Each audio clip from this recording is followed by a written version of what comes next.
కాంగ్రెస్ నాయకులు కంది శ్రీనివాసరెడ్డి క్యాంపు కార్యాలయం ప్రజాసేవ భవన్ నిత్యం సందర్శకులతో సందడిగా మారుతోంది. ఆదిలాబాద్ పట్టణానికి చెందిన అంబేద్కర్ మెమోరియల్ అసోసియేషన్ సభ్యులు కంది శ్రీనివాసరెడ్డిని మర్యాదపూర్వకంగా కలిశారు.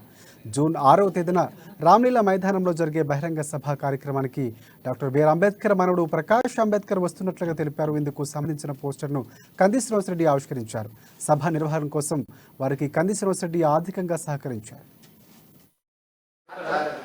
ప్రకాష్ అంబేద్కర్ గారి కంటే వీరే ప్రకాష్ అంబేద్కర్ మీకు మాట చెప్తున్నాను. మా స్థానిక నాయకత్వాన్ని కాపాడుకోవడం.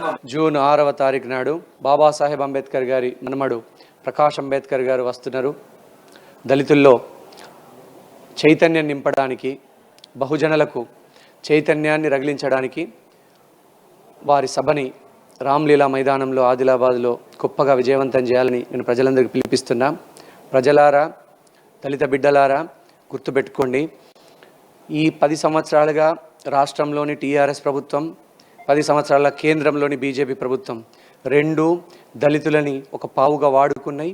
రెండు కూడా ప్రజల్ని వాడుకొని వాళ్ళ ఓట్లు గుద్దుకొని దళిత బిడ్డలకు చేసింది ఏమీ లేదు. రాష్ట్ర ప్రభుత్వం 3 ఎకరాల దళిత భూమిని ప్రతి దళిత కుటుంబానికి 3 ఎకరాలు ఇస్తాన్నది పచ్చి మోసం చేసింది.